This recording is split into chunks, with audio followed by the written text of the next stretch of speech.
সেপ্টেম্বরের একটা অলস সকাল। আমি আর ব্যোমকেশ বসে আছি বসার ঘরে। বেশ অনেকদিন ব্যোমকেশের হাতে তেমন কোনো কেস আসেনি। আসলে ঠিক কেস আসেনি বললে ভুল হবে। বেশ কয়েকটা ছিঁচকে চুরি, ডাকাতি, ওই পাঁতি খুনের কেস যে আসেনি তা নয়, কিন্তু ব্যোমকেশের সেগুলো ঠিক পছন্দ হয়নি। আর মন মতো কেস না পেলে ও সেটা হাতে নেয় না। তাই এখন সে ডুবে আছে ক্রিমিনাল সাইকোলজির একটা বইতে। আমিও আমার নতুন উপন্যাসের কাজে কিছুটা ব্যস্ত। এহেন সময় ঘরে প্রবেশ করলো বৌঠান। হাতে ধরা ট্রেতে 3 পেয়ালা চা আর বিস্কুট। ট্রেটা টেবিলে রেখে সে আমাদের উদ্দেশ্য করে বলল, কি গো, রাম লক্ষ্মণ এরকম অলসভাবে ঘরে বসে আছো কেন? কোনো কেস টেস নেই নাকি হাতে? ব্যোমকেশই স্তব্ধতা ভঙ্গ করলো। সে বলল, তাই তো দেখছি, শহর কলকাতার সব বাঘা বাঘা অপরাধীরা সন্ন্যাস নিয়ে নিল নাকি কি জানি। ব্যোমকেশের কথায় আমিও হেসে ফেললাম। এভাবেই নানা রকম গল্প কথার মধ্যে দিয়ে চা পান চলতে লাগলো। চা পান শেষে সবে আমি আর ব্যোমকেশ বাজারের ব্যাগগুলো হাতে নিয়ে ঘর থেকে বের হতে যাব, এমন সময় টেলিফোনটা বেজে উঠল। ব্যোমকেশ নিজেই ঘরে গেল ফোনটা রিসিভ করার জন্যে।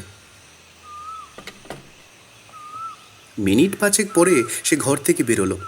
দেখলাম ওর মুখ বেশ গম্ভীর। আমি জিজ্ঞেস করলাম, বলে কে ফোন করেছিল ভাইয়া? দাসবাবুর ফোন। তা কি বললেন দারোগাবাবু যে তা শুনে তোমার মুখ এতটা গম্ভীর হয়ে গেল? একটা নতুন কেস আসবে মনে হচ্ছে। কি নিয়ে কেসটা? তা দাসবাবু ঠিক ভেঙে বললেন না। উনি ঘন্টাখানেক বাদে একবার আসছেন আমাদের বাড়ি। চলো এই ভাগে বাজারটা সেরে আসি। আমরা দুজন বাজার সেরে ঘরে ফিরলাম ওই সকাল 10টা নাগাদ। আমরা ফেরার মিনিট 10 মধ্যেই আমাদের বাড়িতে এলেন দাসবাবু। দাসবাবুর সাথে ব্যোমকেশের সখ্যতা অনেক দিনের। বহু কেসে ওরা দুজন একসাথে কাজ করেছে। দাসবাবুর মতো নিয়মনিষ্ঠ কড়া ধাঁচের অফিসার সচরাচর দেখা যায় না। না জানি এবার কোন কেসে ব্যোমকেশের সহায়তায় ওনার আগমন। ব্যোমকেশ দাসবাবুকে উদ্দেশ্য করে বলল, কি মশাই, বেশ বিব্রত দেখাচ্ছে যে, ব্যাপারটা কি? ব্যাপার বেশ গুরুতর ব্যোমকেশবাবু। উপর মহল থেকে আমাদের কলকাতা পুলিশের নিরাপত্তা দান আর তদন্ত পদ্ধতির উপর যেন প্রশ্নচিহ্ন পড়ে যাচ্ছে। আমি পুরোটা খুলে বলুন দাসবাবু। ইতিমধ্যে জল খাবারের প্লেট নিয়ে ঘরে প্রবেশ করলো বৌঠান আর পুটিরাম। ব্যোমকেশ বলল, আগে সবাই খেয়ে নাও, তারপর সব আলোচনা করা যাবে। খাওয়া শেষ করে দাসবাবু বলতে শুরু করলেন, আপনি কি এই মাসখানেক ধরে খবরের কাগজ ভালো করে দেখেছিলেন? হ্যাঁ, সে তো রোজই পড়ি দাসবাবু। আপনি ঠিক কোন খবরটা বা খবরগুলোর কথা বলছেন তা জানালে কিন্তু খুব ভালো হয় আর কি। আসলে কয়েকটা মৃত্যু হয়েছে। প্রথম মৃত্যু পদার্থবিদ্যার একজন প্রফেসর অজিতেশ সান্যালের। ওনার কলেজে ওনার মৃত্যু হয়েছে। দিনটা 7ই আগস্ট। যদিও কিভাবে মৃত্যু? প্রফেসরের বয়স ছিল 62 বছর। বেশ কিছু বয়সজনিত রোগ ব্যাধিও ছিল।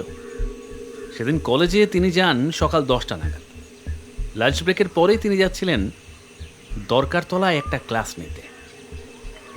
আর সেখানে ওঠার সময় হঠাৎ সিঁড়িতে লুটিয়ে পড়েন তিনি। মিনিট কয়েকের মধ্যেই তার মৃত্যু হয়। তো এই মৃত্যুতে অস্বাভাবিক কিছু পেয়েছিলেন আপনি? না ব্যোমকেশবাবু, এই মৃত্যুর তদন্ত আমি করি, করেছিলেন স্থানীয় থানার অফিসার। যদিও পরে তার সঙ্গে কথা হয়েছে আমার, কিন্তু প্রাথমিক তদন্তে কিছু অস্বাভাবিক বলে মনে হয়নি। হার্ট অ্যাটাক বলেই মনে করা হয়েছিল। তাহলে এখন সন্দেহটা বাড়ছে কেন দাসবাবু? সমস্যার কারণ বাকি আরও 3টে মৃত্যু। আচ্ছা, আপনি খুলে বলুন, আমি দরকার মতো আপনাকে জিজ্ঞাসা করে নেব। পরের মৃত্যুটা হয় 14ই আগস্ট। মৃতের নাম রথিন রায়। বয়স ওই ধরুন 60-এর কাছাকাছি। পেশায় তিনি ছিলেন একজন ব্যারিস্টার। হ্যাঁ দাসবাবু, ওনার মৃত্যুর খবরটা আমি কাগজে পড়েছি। গাড়ি চালানোর সময় অ্যাক্সিডেন্টে মৃত্যু। তা ঠিক ব্যোমকেশবাবু, কিন্তু এখানের পত্রিকাগুলোতে পুরো খবরটা যথাযথভাবে বের হয়।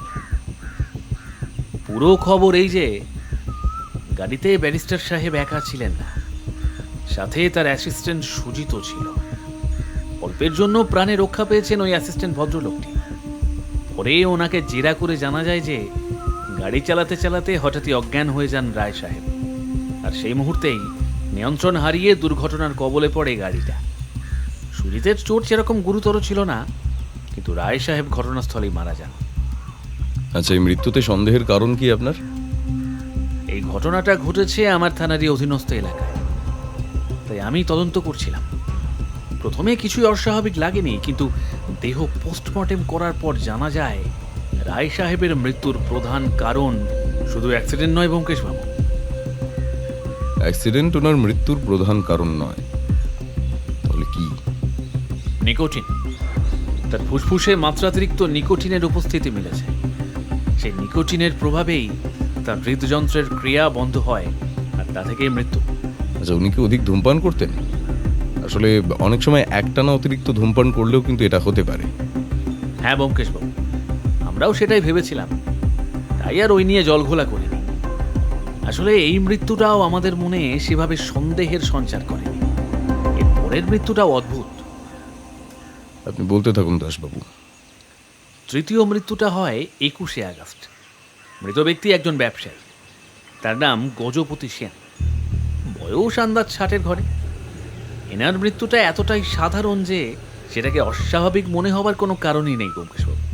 আচ্ছা, কিভাবে হয়েছিল এই মৃত্যু? ব্যবসায়ী ভদ্রলোকটির একটা অভ্যাস ছিল।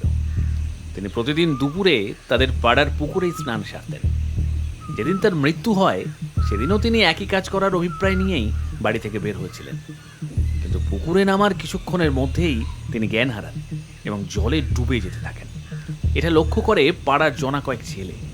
তারা শীঘ্রই পুকুরে নেমে গজপতিবাবুকে উদ্ধার করে হাসপাতালে নিয়ে যায়, কিন্তু হাসপাতালে পৌঁছে জানা যায় কিছু সময় আগেই ওনার মৃত্যু হয়েছে।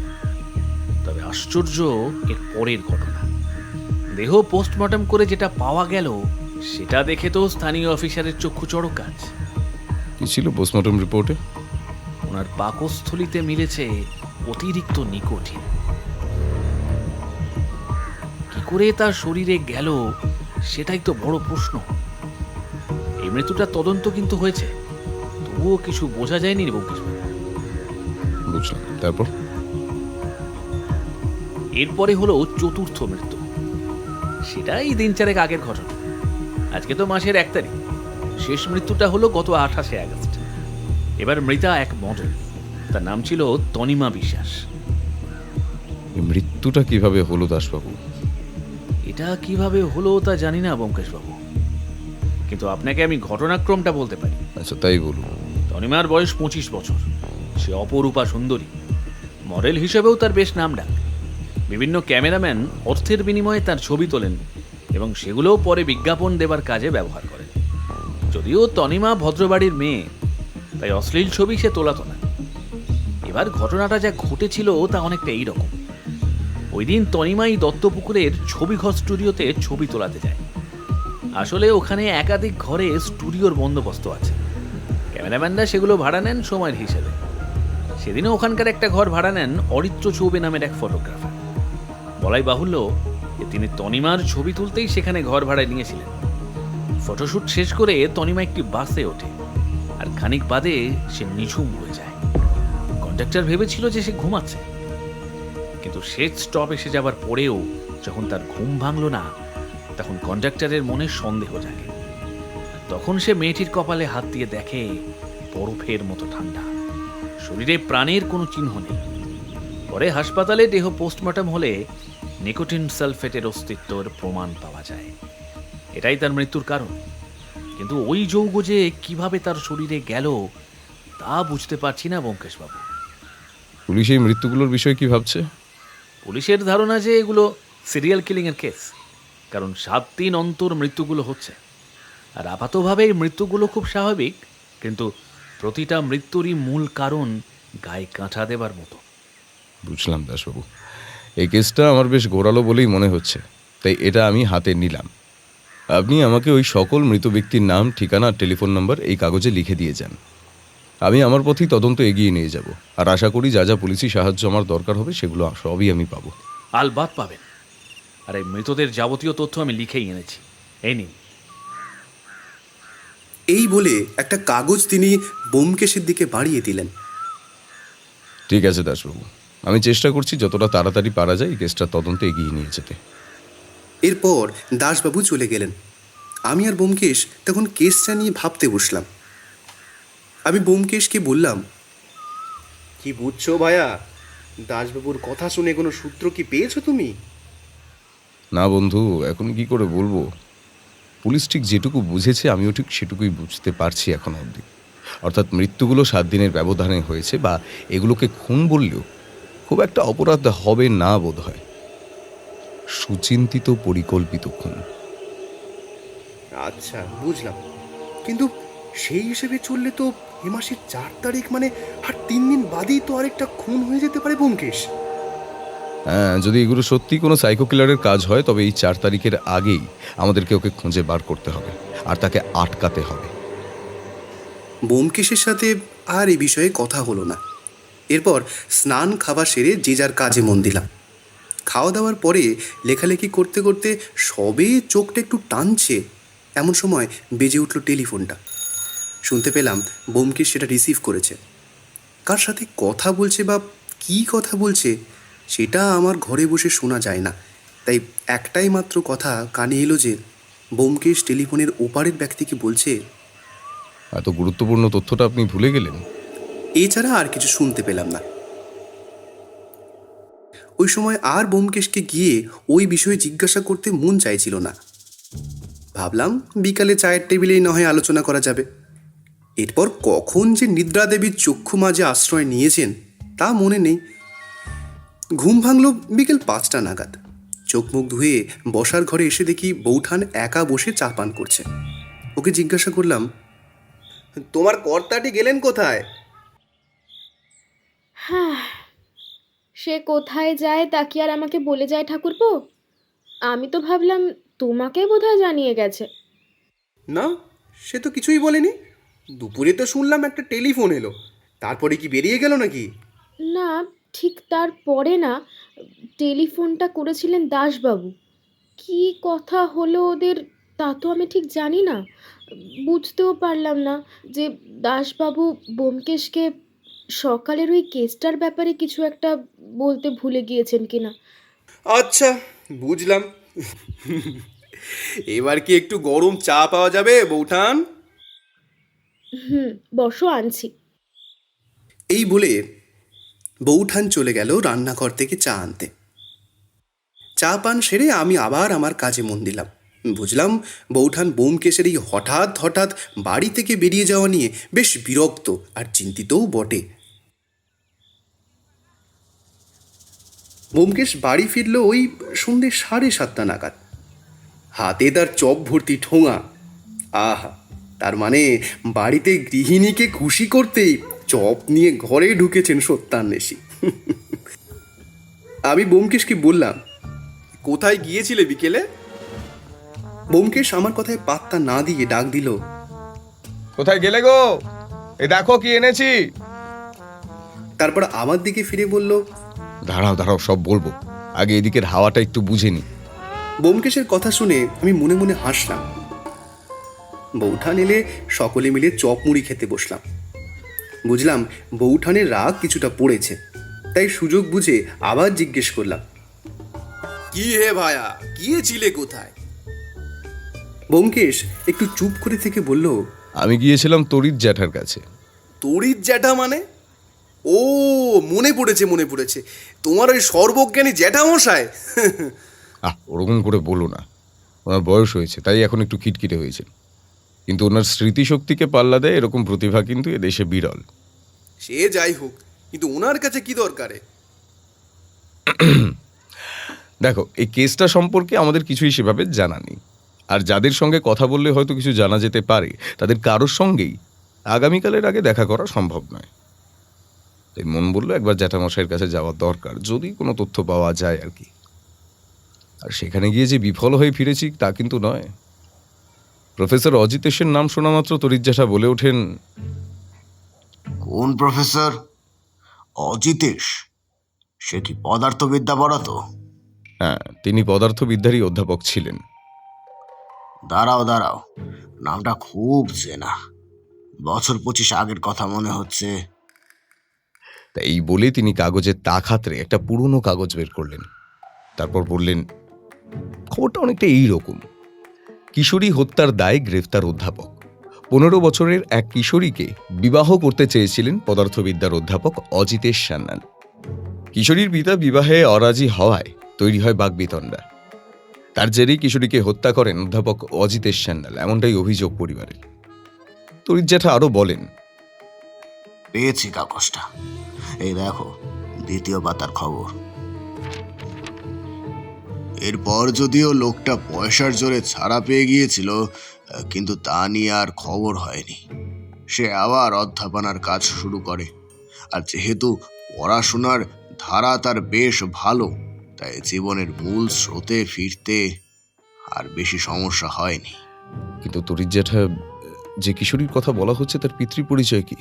তা তো প্রকাশ পায়নি বাবা, তবে শুনেছিলাম মেয়েটা একটা অঙ্কের মাস্টারের মেয়ে ছিল। অনেক ধন্যবাদ জ্যাঠামশাই। আচ্ছা, আপনি কি ব্যারিস্টার রথীন রায় সম্পর্কে কিছু জানেন? হ্যাঁ, আলবাত। উনি তো বিলেত থেকে ব্যারিস্টারি হয়ে দেশে ফিরেছিলেন, তারপর কলকাতাতে প্র্যাকটিস শুরু করেন। উকিল হিসাবে তুখর হলেও টাকার খাই মারাত্মক। পয়সা ছাড়া কিছুই বুঝতো না লোকটা। যদিও এই হাল ফেলালেই ওনার মৃত্যু সংবাদটা পেলাম। মর্মান্তিক মৃত্যু। হ্যাঁ জ্যাঠামশাই, ঠিকই বলেছেন আপনি। তুমি কি নতুন কোনো কেসের তদন্তে নামছো নাকি? হ্যাঁ জ্যাঠামশাই, এরকমই তাই। কেসটা নিয়ে কোনো দিশা খুঁজে পাচ্ছিলাম না, তাই আপনার কাছে আসা আর কি।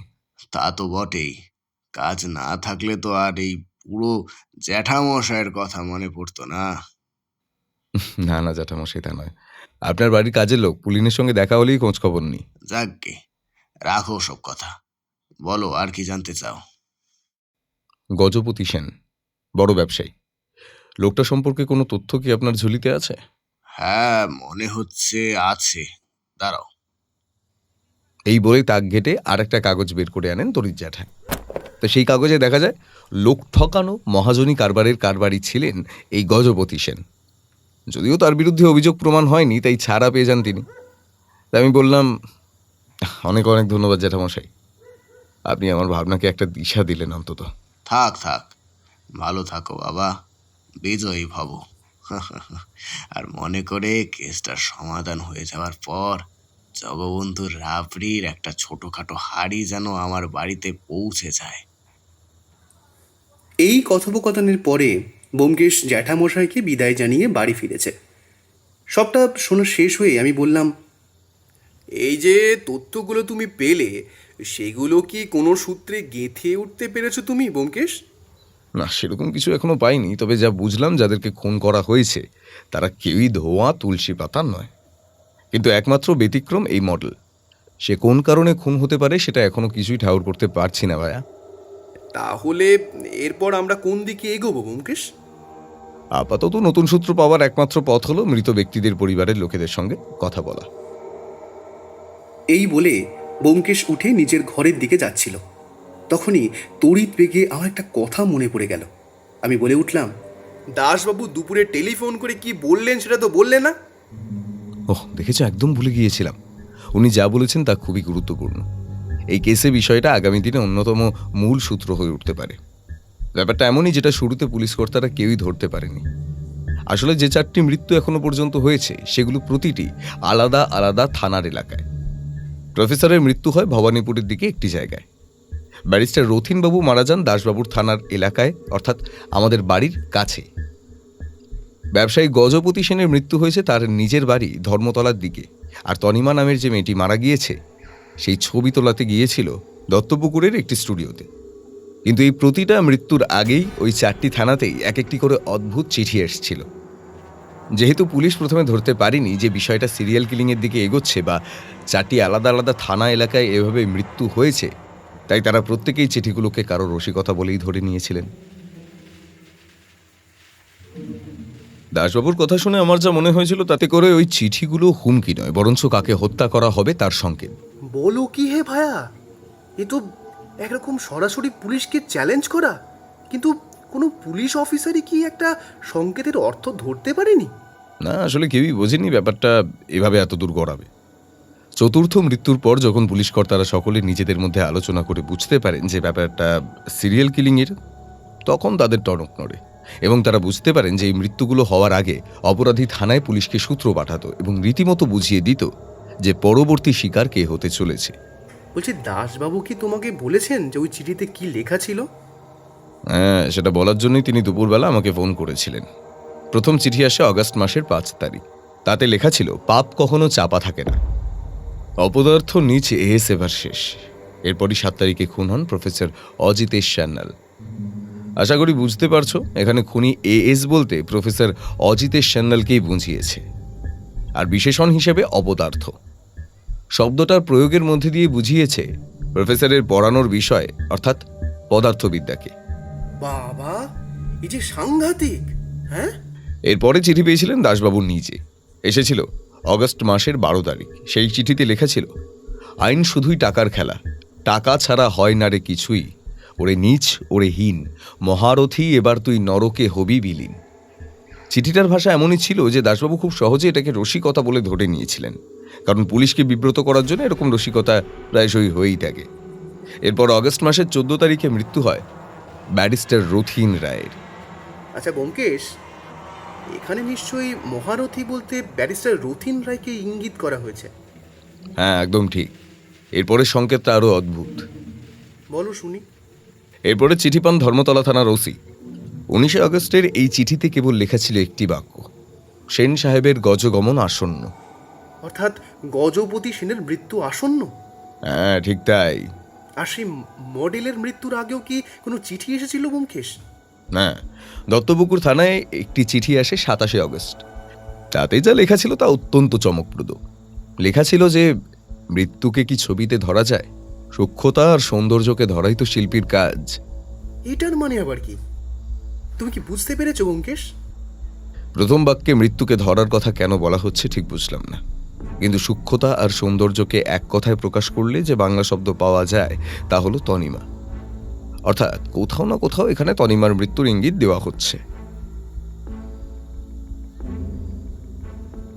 শুধু শিক্ষিতই নয়, খুনি খুব বুদ্ধিমান আর সঙ্গে সাহসী। না হলে কাকে হত্যা করবে সে কথা সামনে থেকে জানানোর সাহস সবার থাকে না। ভাইয়া, ব্যাপার যে মহা প্যাচালো তাতে সন্দেহ নেই। কাল সকালে প্রথম প্রফেসর অজিতেশ সান্যালের বাড়ি যাব হাজরাতে, আর সেখানে সব কথাবার্তা সেরে যাব রথীনবাবুর বাড়ি। সেখানের কাজ মিটিয়ে বাড়ি ফিরব। ঠিক আছে ব্যোমকেশ, তাহলে কালকে কটা নাগাদ বেরোচ্ছি আমরা? সকাল 9টায় দুঃখীরামকে ট্যাক্সি নিয়ে আসতে বলেছি বাড়ির সামনে। এই বলে ব্যোমকেশ চলে গেল নিচের ঘরে। আমিও আরেকটু লেখার কাজ করে ঘুমোতে চলে গেলাম। পরদিন সকালবেলা উঠে দেখি ব্যোমকেশ খবরের কাগজে মনোনিবেশ করে রয়েছে। সামনে রাখা চায়ের পেয়ালা খালি। আমি ব্যোমকেশের পাশে গিয়ে বসলাম। তারপরেই আমার জন্য চা আর বিস্কুট নিয়ে ঘরে এলো বৌঠা। আমাকে উদ্দেশ্য করে সে বলল, ঠাকুরপো, তোমার বন্ধুকে বলে দাও আজকে যেন দুপুরের খাওয়ার সময়ের মধ্যেই বাড়ি ফেরে। আমি কি ইচ্ছে করে দেরি করি নাকি? কাজ শেষ হলে ঠিক সময় ফিরে আসবো।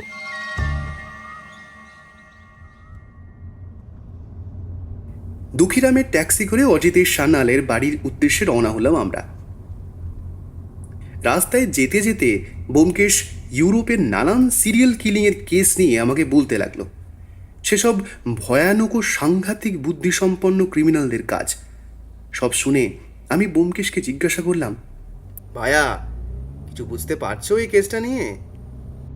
না, এখনো তো কিছুই স্পষ্ট নয়। মোটিভটা খুঁজে পেলে তবু বোঝা যাবে যে কেন এই খুনগুলো হচ্ছে, আর ওই মৃত ব্যক্তিরাই বা কোন সূত্রে বাঁধা। তারপর হবে খুনিকে ধরার চেষ্টা। তাহলে দিল্লি এখনো অনেক দূর বন্ধুবর। হ্যাঁ ভাইয়া।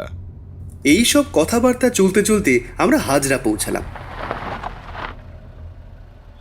অজিতেশ সান্যালের বাড়ি খুঁজে পেতে খুব একটা সমস্যা হলো না। দুতলা বাড়ি, বেশ ছিমছাম আদলে করা। কলিং বেল বাজাতেই যে লোকটা দরজা খুলল তার বয়স প্রায় 50-এর কাছে। দেখে মনে হলো লোকটা বাড়ির বেয়ারা। মমতাজবাবু আছেন? সেই বেয়ারা শ্রেণীর লোকটা চলে গেল ঘরের ভিতর। মিনিট কয়েক পর ঘর থেকে যিনি বের হলেন তার চেহারা বেশ সাদা মাটা গ্রাম্য গোছে, চোখে মুখে শোকের ছাপ স্পষ্ট। তাকে দেখে ব্যোমকেশ বলল, আগে মমতাজবাবু, আমি ব্যোমকেশ বক্সী। কালকে টেলিফোন করে আপনার সঙ্গে যোগাযোগ করেছিলাম আর কি। হ্যাঁ হ্যাঁ, আসুন ব্যোমকেশ বাবু, ভেতরে আসুন, ভেতরে আসুন। অমরজিৎ বাবু, আপনিও আসুন। ওনার পিছন পিছন আমরাও বসার ঘরে প্রবেশ করলাম। মনুতোষবাবু ওই বেয়ারাকে চায়ের ফরমাশ করলেন। তারপর আমাদের দিকে ফিরে বললেন, হ্যাঁ ব্যোমকেশ বাবু, বলুন কোন জরুরি প্রয়োজনে আমার সাক্ষাৎ চেয়েছিলেন? মনতোষবাবু, আপনার দাদা অজিতেশবাবু কেমন মানুষ ছিলেন? দাদা কেমন মানুষ ছিলেন? হ্যাঁ মনতোষবাবু। হঠাৎ এমন প্রশ্ন কেন বলুন তো গোয়েন্দা মশাই? মনতোষবাবু শুনুন, প্রথমত আমি গোয়েন্দা নই, সত্যান্বেষী মাত্র। আর দ্বিতীয়ত, আপনার দাদার বিষয়ে আমার জানাটা দরকার, না হলে আর যে কতগুলো প্রাণ চলে যেতে পারে তা জানি না। প্রাণ চলে যেতে পারে মানে? তাহলে আপনাকে পুরোটা খুলেই বলি মনতোষবাবু। আপনার দাদার মৃত্যুর পরে ঠিক 1 সপ্তাহ করে ব্যবধানে আরও 3টি মৃত্যু হয়েছে। প্রতি ক্ষেত্রেই ওই মৃত্যুগুলোকে এখন খুন বলে মেনে নিয়েছে পুলিশ। অর্থাৎ আপনার দাদার মৃত্যুটাও ছিল অস্বাভাবিক মৃত্যু, বা বলতে পারেন পরিকল্পিত খুন। বিষয়টা এখন সিরিয়াল কিলিংয়ের দিকে এগোচ্ছে মশাই, তাই খুনিকে ধরতে আপনার সাহায্য আমাদের চাই। কি বললেন? খুন? দাদা খুন হয়েছেন? হ্যাঁ মনতোষবাবু, দেহ যেহেতু পোস্টমর্টম হয়নি তাই খুনের স্পষ্ট কারণ জানা যাবে না, কিন্তু পরবর্তী মৃত্যুগুলোকে পর্যবেক্ষণ করে অনায়াসেই আপনার দাদার মৃত্যুকেও ডেলিভারেট মার্ডার বা পরিকল্পনা মাফিক খুন বলাই যায়। আর এটাও বলে রাখি আপনাকে, এই 4টি খুনের ঠিক 2 দিন করে আগে ভিকটিমের নিকটতম পুলিশ স্টেশনে একটা করে চিঠি পাওয়া যায়।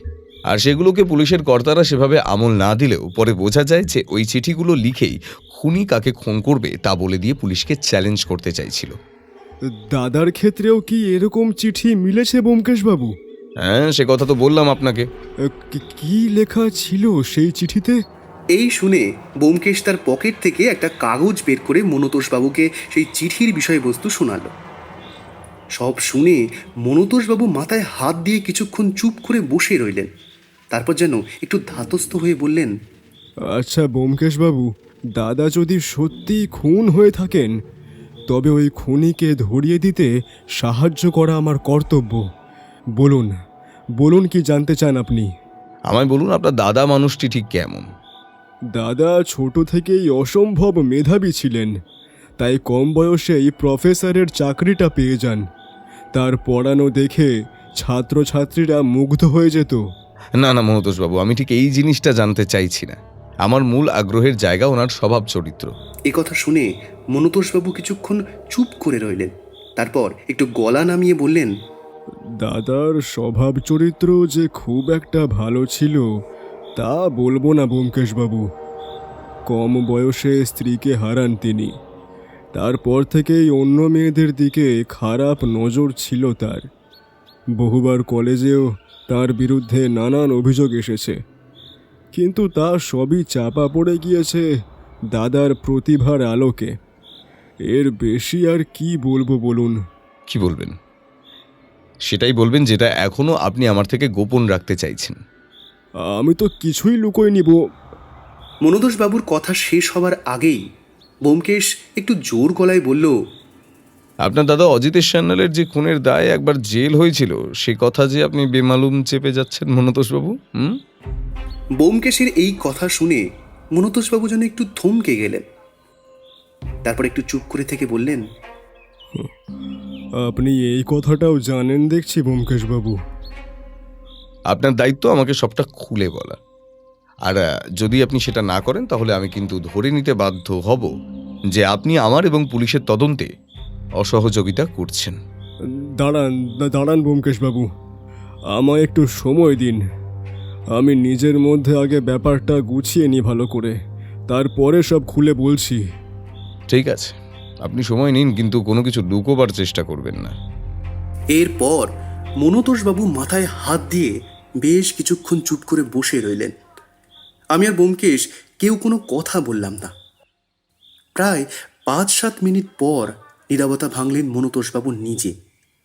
কিছুটা গম্ভীর গলায় তিনি বললেন, দেখুন নিখিলেশ বাবু, দাদার চরিত্র যে খুব একটা ভালো নয় সে কথা আমি আপনাকে আগেই বলেছি। আজ থেকে প্রায় বছর 25 আগে দাদার স্ত্রী বিমলা মারা যান কর্কট রোগে। ওদের বিয়ে তখন মাত্র এই 6-7 বছর মতোই হয়েছে।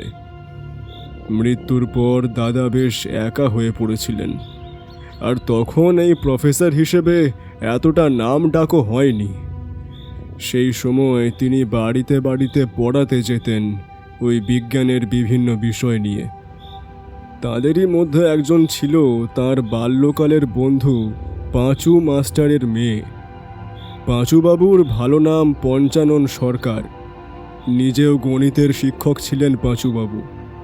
দাদার স্ত্রীর মৃত্যুর পর দাদার পছন্দ হয় সেই পাঁচু মাস্টারের মেয়েকে, আর তাই দাদা তখন চেয়েছিলেন ওকে বিয়ে করতে। ব্যোমকেশ এই অবধি শুনে ওনাকে থামিয়ে দিয়ে বললেন, আপনারা কেউ অজিতেশবাবুকে মানা করেননি? একটু ভেবে নিয়ে মনতোষবাবু আবার বলতে শুরু করলেন, দাদাকে বারণ করার মতো কেউ ছিল না ব্যোমকেশবাবু। মা বাবা তো কবেই গত হয়েছেন, আর আসলে আমি নিজে তো জীবনে কিছু করতে পারিনি।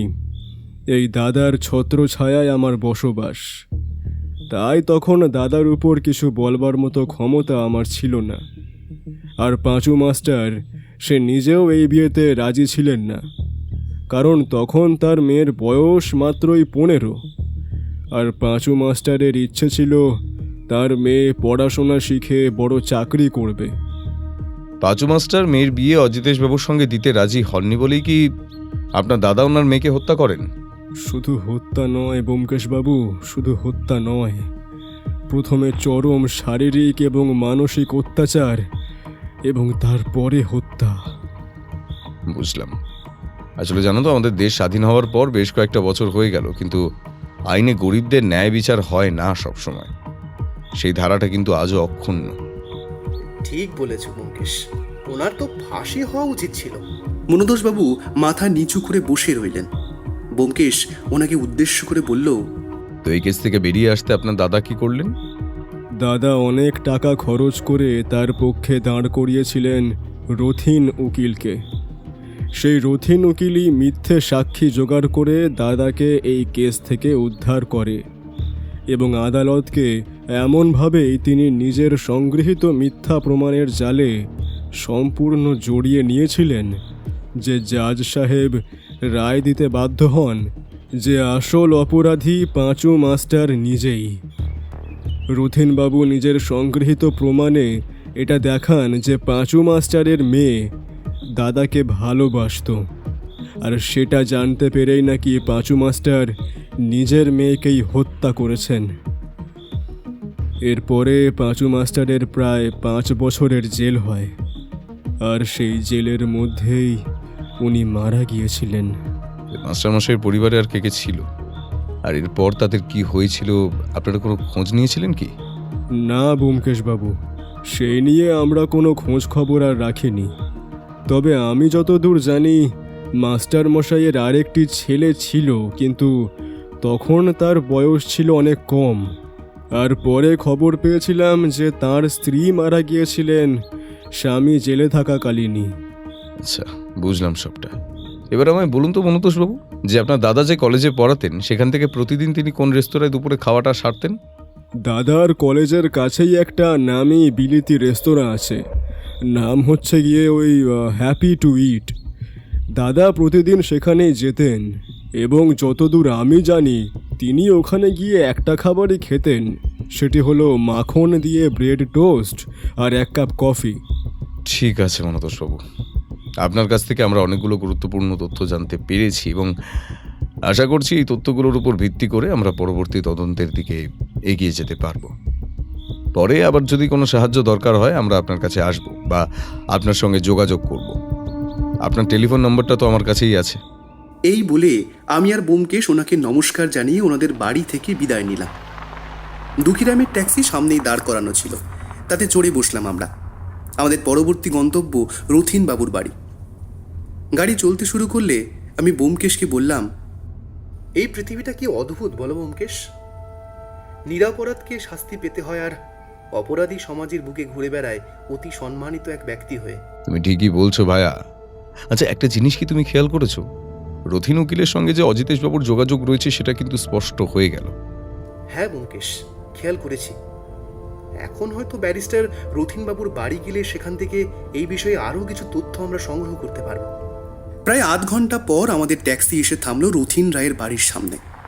রথিনবাবুর বাড়ির দারোয়ান আমাদের জন্য দরজা খুলে দিলেন। ভেতরে গিয়ে বসতেই প্রথম যে ব্যক্তির সাথে আমাদের সাক্ষাৎ হলো তিনি হলেন রথিনবাবুর সেই অ্যাসিস্ট্যান্ট যিনি ওই অ্যাক্সিডেন্টের দিন রথিনবাবুর সাথেই গাড়িতে ছিলেন। লোকটির চেহারা বেশ ভালো, ফর্সা গায়ের রং, টিকালো নাক, উচ্চতা প্রায় 6 ফুট, বয়স আন্দাজ 27 থেকে 28। আমাদের সামনে এসে প্রথমে উনি আমাদের বিনীতভাবে নমস্কার করে বসতে বললেন। ব্যোমকেশ আর আমি ওনার প্রতি নমস্কার জানালাম। ব্যোমকেশ ওনাকেও প্রথমে সম্পূর্ণ বিষয়টা খুলে বলল। প্রফেসর অজিতেশ বাবুর মৃত্যু, এই নির্দিষ্ট বাঁধা ছকে খুন, থানায় চিঠি, এমনকি পাঁচু মাস্টারের মেয়ে এবং অজিতেশ বাবুর ঘটনাটা বলতেও বাদ দিল না। অ্যাসিস্ট্যান্ট সুজিত চক্রবর্তী সবটা শুনে বলল, পুরো ব্যাপারটাই তো বুঝলাম ব্যোমকেশ বাবু, কিন্তু এ বিষয়ে আপনি কিভাবে আমার সাহায্য চান সেটা একটু বললে ভালো হতো। আমার আপনার থেকে দুটো সাহায্য প্রয়োজন সুজিতবাবু। প্রথমত, আমাকে রথিনবাবুর স্ত্রীর সঙ্গে দেখা করার একটি ব্যবস্থা আপনাকে করে দিতে হবে। আর দ্বিতীয়ত, আপনি আমাকে এখন বলুন যে ওই অ্যাক্সিডেন্টের দিন আপনারা কোথায় গিয়েছিলেন এবং সেখানে ঠিক কী কী ঘটনা ঘটেছিল। আপনার দুটো অনুরোধই আমি রাখতে পারবো ব্যোমকেশ বাবু। আগে না হয় আপনার দ্বিতীয় জিজ্ঞাসার উত্তরটা দিই। যেদিন রথিনবাবুর অ্যাক্সিডেন্ট হলো সেদিন আমরা দুজনে গিয়েছিলাম ওনার এক ক্লায়েন্টের সাথে দেখা করতে। উনি পুরনো ক্লায়েন্ট ছিলেন না, এই প্রথমবারের জন্যেই তিনি ব্যারিস্টার রথিন রায়ের সাহায্য প্রার্থনা করেছিলেন। রথিনবাবুকে তিনি ডেকেছিলেন একটি ছোট রেস্তোরাঁয়। আমিও গিয়েছিলাম রথিনবাবুর সাথে। আমাকে একটা কথা বলুন সুজিতবাবু, ওই ক্লায়েন্টের কেসটার কি বিষয় ছিল? বিশেষ কিছু নয় ব্যোমকেশবাবু, ওই সামান্য ব্যবসা সম্পর্কিত কিছু ব্যাপার। আচ্ছা বেশ, আপনারা ওই রেস্টুরেন্টে কি কোনো খাওয়া দাওয়া করেছিলেন? না ব্যোমকেশবাবু, খাওয়া দাওয়া করেছিলাম বলে ভুল হবে। ওই 1 কাপ করে কফি আর স্ন্যাক্স। সুজিতবাবু, আপনি কি সম্পূর্ণ সময়টাই রথিনবাবুর সঙ্গে ছিলেন? হ্যাঁ, বলতে গেলে পুরো সময়টাই ছিলাম। ওই শেষের দিকে একবার ক্লায়েন্ট ভদ্রলোকটি রথিনবাবুকে সিগারেট অফার করেন। স্যার নির্দ্বিধায় সেই সিগারেট গ্রহণও করেছিলেন। আসলে আমি সিগারেটের ধোঁয়া সহ্য করতে পারি না, তো তাই স্যার আমাকে বললেন যে গাড়িতে গিয়ে অপেক্ষা করতে। ব্যাস এইটুকুই।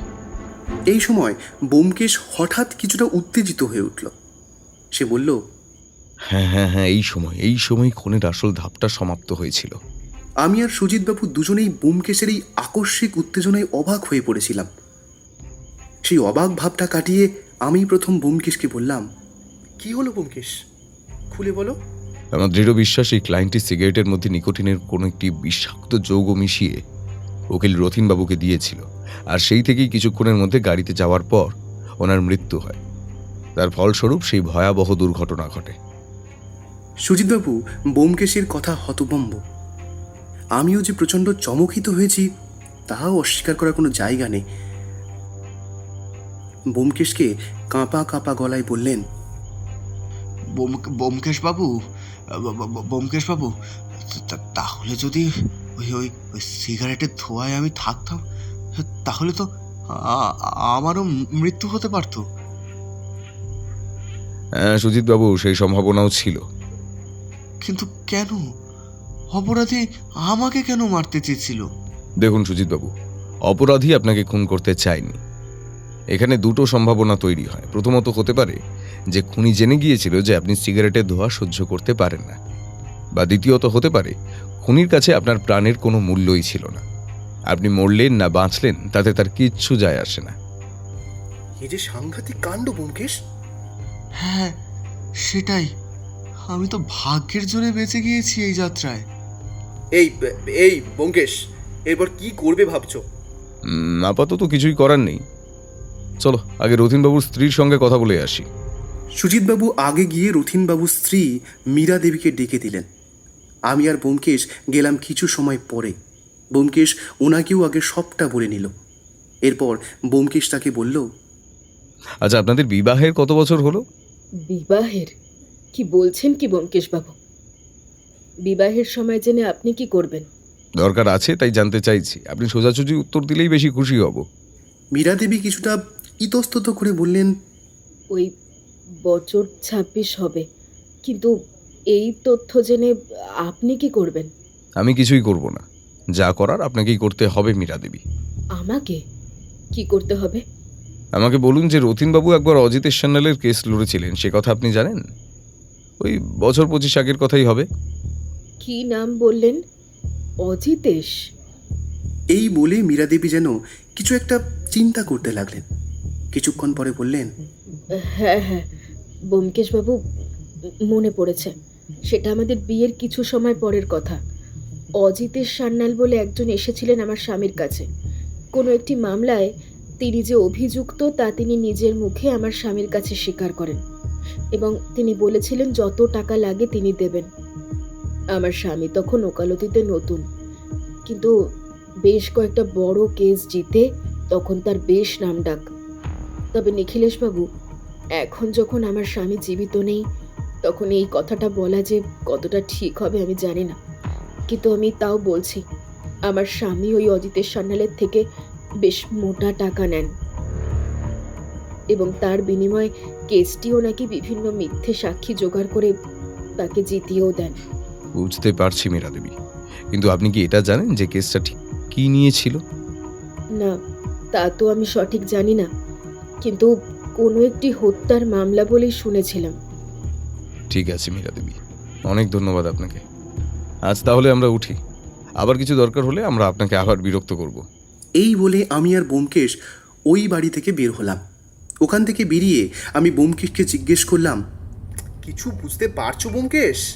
আমার তো মনে হচ্ছে সম্পূর্ণ কেসটা অজিতেশ সান্যালের জীবনের ওই বিশেষ ঘটনাটিকে কেন্দ্র করেই দাঁড়িয়ে রয়েছে। আমারও তেমনটাই ধারণা, কিন্তু খুনগুলো করছে কে? পাঁচু মাস্টারের পরিবারের কেউ করতে পারবে বলে আমার মনে হয় না। কেন? পাঁচু মাস্টারের সেই ছেলে? তার পরবর্তীকালে কি হয়েছিল সেই কথা তো আমরা জানি না। বিষয়টা ভেবে দেখার মতো। আমাদের জিজ্ঞাসাবাদ পরবর্তী ব্যক্তিবর্গের সঙ্গে এগিয়ে নিয়ে যেতে না পারলে আমাদের এই প্রশ্নের উত্তর খুঁজে পাওয়া খুব মুশকিল। এই সব কথাবার্তার মধ্যে দিয়েই আমরা দুঃখীরামের ট্যাক্সি করে বাড়ি পৌঁছালাম। তারপর স্নান খাওয়া সেরে নিয়ে আমি আমার লেখালেখির কাজে মন দিলাম। ব্যোমকেশ নিজের ঘরে চলে গেল। তখন কেস নিয়ে ওর সাথে আর কোনো কথা হলো না। লেখার কাজ করতে করতে কখন যে ঘুমিয়ে পড়েছি তা মনে নেই। ঘুম ভাঙতে চোখ মুখ ধুয়ে পরিষ্কার হয়ে বসার ঘরে এসে দেখলাম ব্যোমকেশ নেই। বৌঠানকে জিজ্ঞেস করতে সে জানালো কোথাও একটা গেছে, ফিরে আসবে ঘন্টাখানেকের মধ্যেই। আমি আবার নিজের লেখার খাতাগুলো নিয়ে বসতে যাব, তখনই খেয়াল করলাম ব্যোমকেশের কালো ডায়েরিটা রাখা রয়েছে বসার ঘরের টেবিলের ওপর। কৌতূহলবশত সেই ডায়েরিটা উল্টাতে শুরু করলাম। দেখলাম তাতে শেষ এন্ট্রি হিসেবে রয়েছে বেশ কয়েকটা প্রশ্ন এবং তার উত্তর। সেগুলো সবই ব্যোমকেশের হাতেই লেখা। প্রশ্নগুলো হলো: 1. খুন কিভাবে হচ্ছে? সম্ভাব্য কারণ, খুব সাধারণ চোখে না পড়ার মতো জিনিসে বিষ মিশিয়ে সেগুলো নিজের শিকারের শরীরে প্রবেশ করানো। 2. কে খুন করছে? সম্ভাব্য খুনি হলো পাঁচু মাস্টারের সেই হারিয়ে যাওয়া ছেলে বা এমন অন্য কোনো তৃতীয় ব্যক্তি যারা ওই কেসে রথিনবাবু ও অজিতেশ বাবুর কারণে চরম ক্ষতিগ্রস্ত হয়েছে। 3. আর খুন কি হবে? সম্ভাব্য উত্তর হ্যাঁ, তবে স্পষ্ট উত্তর পেতে হলে অপেক্ষা আগামীকালকের। যদি পরের খুন হয় তবে কোনো না কোনো থানায় আগামীকালকেই চিঠি আসবে। 4. অজিতেশ বাবুকে মারল কিভাবে? সম্ভাব্য উত্তর সিগারেট বা কফিতে বিষ মিশিয়ে। নিশ্চিত হতে হ্যাপি টু ইট রেস্তোরাঁ। প্রশ্নগুলো মন দিয়ে পড়ে আমিও বিভিন্নভাবে বিচার বিশ্লেষণ করে নিজের মতো করে উত্তরগুলো ভাবতে আর সবকটা সূত্রকে মেলাতে শুরু করলাম। যদিও একটা জায়গার পরে বিফল হয়ে আবার নিজের কাজে মন দিলাম। ব্যোমকেশ ফিরল প্রায় 1.5 ঘন্টা পরে। ব্যোমকেশ ঘরে ফেরার পর লক্ষ্য করলাম তার মুখ বেশ গম্ভীর। ও হাত মুখ ধুয়ে এসে বসার ঘরে প্রবেশ করলো। আমার উল্টো দিকে চেয়ারটায় বসে সে নিজেই প্রথম নীরবতা ভাঙল। বুঝলে বন্ধু, ব্যাপার বেশ গুরুতর। আমি তখন কিছুটা নিজেকে গুছিয়ে নিয়ে ব্যোমকেশকে প্রশ্ন করলাম, তুমি কোথায় গিয়েছিলে ভায়া, আর সেখানে গিয়ে কি জানতে পারলে? ব্যোমকেশের মুখ দেখে মনে হলো ও মনের মধ্যে ভালো করে সাজিয়ে নিতে চাইছে গোটা ব্যাপারটাকে। একটু পরে মুখ খুলে ধীরে ধীরে ও বলল, আমি প্রথমে গিয়েছিলাম হ্যাপি টু ইট রেস্তোরাঁতে। আচ্ছা আচ্ছা, ওই রেস্তোরাঁ যেখানে অজিতেশ সান্যাল নিয়মিত লাঞ্চ সারতে যেতেন। হ্যাঁ, ঠিক বলেছ। তো সেখানে গিয়ে কোনো সূত্র পেলে নাকি তুমি? ব্যোমকেশ একটু গা ছাড়া ভঙ্গিতে বলল, আজ সকালে জিজ্ঞাসাবাদের পর থেকে আমার মনে বেশ কিছু প্রশ্ন দানা বেঁধেছিল। তার মধ্যে একটা প্রশ্ন ছিল যে অজিতেশ বাবুকে হত্যা করা হলো কিভাবে। সেই উত্তর পেতেই আমার এই রেস্তোরাঁয় যাওয়া। হ্যাঁ সেটা জানি। আর হ্যাঁ, আমাকে মাফ করো বন্ধু, তোমার অনুপস্থিতিতে তোমার ওই কালো ডায়েরিটা আমি একটু উল্টে পাল্টে দেখছিলাম, আমাকে মাফ করো। যাকে, সেটা কোনো বড় কথা নয়। বড় কথা হলো এই যে আমি হয়তো এখন বুঝতে পেরেছি যে অপরাধী অজিতেশ বাবুকে কোন পদ্ধতিতে খুন করেছে। ইতিমধ্যে বৌঠান বসার ঘরে আমাদের জন্য গরম চা আর পুটিরামের বানানো আলুর চপ দিয়ে গেছে। গরম চায়ে চুমুক দিয়ে আমি ব্যোমকেশকে বললাম, তা কিভাবে জানতে পারলে ভাইয়া এত কিছু? ঠিক জানতে যে পেরেছি সেটা বলা ভুল হবে। আমি প্রথম কথা বলি ওই রেস্তোরাঁর এক পুরনো কর্মচারীর সঙ্গে। সে অজিতেশ বাবুকে ওখানে প্রায় 6 বছর ধরে নিয়মিত লাঞ্চ করতে দেখেছে। তাহলে কি ওই লোকটা খুনিকে খুন করতে দেখেছে? বড্ড বোকার মতো প্রশ্ন করো মাঝে মাঝে। অজিতেশ বাবুকে তো খুন ওই রেস্তোরাঁয় করা হয়নি। ওখানে শুধু সংঘটিত হয়েছিল হত্যার সবচেয়ে মোক্ষম ধাপটা। নিজের বোকামিটা বুঝতে পেরে আমি চুপ করে রইলাম। ব্যোমকেশ আবার নিজের মতো বলতে শুরু করলো, রেস্তোরাঁর ওই কর্মচারীটি আমাকে জানায় অজিতেশ বাবু প্রায় প্রতিদিনই ওই দুপুরবেলা 1টা নাগাদ ওখানে খেতে আসতেন। ওনার বেশিরভাগ দিনের খাওয়া দাওয়া হয়েছিল খুব বাঁধা ধরা। 1 কাপ কফি আর 2টো ব্রেড টোস্ট দিয়েই উনি নিজের লাঞ্চ সারতেন। যেদিন অজিতেশ বাবুর মৃত্যু হয়েছিল সেদিনও তার ব্যতিক্রম হয়নি। এই কথা জানার পর আমি ওই কর্মচারীকে জিজ্ঞাসা করি যে ওই দিন অজিতেশ বাবুর সঙ্গে আর কেউ দেখা করতে এসেছিল কিনা। এই প্রশ্নের উত্তরে সে আমাকে বলেছে যে বেশ কয়েকদিন ধরেই এক ভদ্রলোক এই ক্যাফেতে আসছিলেন, ঠিক যে সময় অজিতেশ বাবু আসতেন ওই সময়। লোকটার পোশাক প্রতিদিনই হতো প্রায় একরকম। তার চেহারার বিশেষত্ব ছিল একটাই, তিনি নিজের মুখ কালো মাস্কে ঢেকে রাখতেন। শুধু চোখগুলোই দেখা যেত আর মাথায় থাকতো একটা কালো টুপি। ওই কর্মচারীটি নাকি একবার ওনাকে জিজ্ঞেস করেছিলেন যে কেন তিনি এই সময় মাস্ক পরে রয়েছেন। এর উত্তরে তিনি জানান যে তার ডাস্ট অ্যালার্জি রয়েছে। কিন্তু ওই দিনের আগে তিনি কখনোই অজিতেশ বাবুর সঙ্গে কথা বলেননি। যেদিন অজিতেশ বাবুর মৃত্যু হয়েছিল সেদিন ওই লোকটি রেস্তোরাঁতে এসেছিল কিছুটা আগে। এই কর্মচারীকেই সে অনুরোধ করে অজিতেশ বাবুর উল্টো দিকের চেয়ারটি খালি রাখতে। অজিতেশ বাবুর সঙ্গে ওনার কোনো বিশেষ দরকার ছিল বলে উনি ওই চেয়ারটিতে বসে কথা বলতে চেয়েছিলেন। এই জন্য কর্মচারীটিকে তিনি 100 টাকা বকশিসও দেন। তাই কর্মচারীটি ওনার কথা মতো অজিতেশ বাবু আসা পর্যন্ত ওই চেয়ারটি খালি রেখেছিল। এরপর অজিতেশ বাবুর সঙ্গে ওই লোকটির কি কি কথা হয়েছিল তা ওই কর্মচারীটি শোনেনি, এবং তা নিয়ে আমারও কোনো মাথা ব্যথা নেই। আমার যেটা দরকার ছিল সেটা জানতে পারলাম এরপর। এই ভদ্রলোক অজিতেশ বাবুকে নিজের সিগারেট কেস থেকে বার করে একটি সিগারেট অফার করেছিলেন। অজিতেশ বাবু রেস্তোরাঁর মধ্যে ওটা পান করেননি। কর্মচারীটি এটাও জানায় যে অজিতেশ বাবু কোনোদিন রেস্তোরাঁর ভেতরে ধূমপান করতেন না। লাঞ্চ সেরে বাইরে বেরিয়ে তারপরে ধূমপান করতেন। এর থেকেই আমার অনুমান যে ওই ভদ্রলোকই হলো খুনি। তার হত্যার পদ্ধতি একই রকম। সিগারেটের মধ্যে নিকোটিনের কোনো বিষাক্ত যৌগ মিশিয়ে সে অজিতেশ বাবুকে দিয়েছিল, আর ওই সিগারেটই ছিল ওনার মৃত্যুর কারণ। বাপরে, খুনি যে একদম আটঘাট বেঁধেই নেমেছে তাতে সন্দেহ নেই ভায়া। তা আরও কোথাও গিয়েছিলে নাকি ওই রেস্তোরাঁ থেকে বেরোনোর পরে? হ্যাঁ, গিয়েছিলাম। চায়ের কাপে শেষ চুমুকটা দিয়ে ব্যোমকেশ বলল, এরপর একটা ট্যাক্সি নিয়ে আমি গেলাম পাঁচু মাস্টারের বাড়িতে। হ্যাঁ, আগে যেখানে থাকতো একটা সুন্দর ছোট্ট সুখী পরিবার, আর সেই বাড়ি যেন একেবারে ভুতুড়ে। আমি একটু অবাক হয়ে ব্যোমকেশকে বললাম, তুমি ওই বাড়ির ঠিকানা পেলে কোথায়? আর ওখানে গিয়ে তুমি করলেটা কি ভায়া? বিকেলবেলা অজিতেশ বাবুর ভাইকে টেলিফোন করে আমি ঠিকানাটা জেনেছিলাম। আমার দরকারটা ওই পোড়ো বাড়িতে ছিল না, আমার দরকার ছিল প্রতিবেশী বাড়িগুলিতে। আমি সেখানে গিয়ে আমার পরিচয় দিয়ে খোঁজ খবর চালাতে শুরু করি পাঁচু মাস্টারের মেয়ের ঘটনাটাকে কেন্দ্র করে। দেখলাম বেশিরভাগ লোকই আদালতের রায়কেই সঠিক বলে মানেন, এবং 2-1 এমনও আছেন যারা বিশ্বাস করেন পাঁচু মাস্টার বা তার পরিবার এর কেউই দোষী নয়। কিন্তু এইসবের মধ্যেও সবথেকে গুরুত্বপূর্ণ যে তথ্যটা আমি পেয়েছি সেটা হলো যে পাঁচু মাস্টারের ওই ছেলে সম্ভবত মারা যায়নি। আসলে দিদির মৃত্যু আর তারপর বাবার জেলেই বাবার মৃত্যু, আর সেই শোকে মায়ের মৃত্যু ছেলেটিকে একদম ভেতর থেকে শেষ করে দেয়।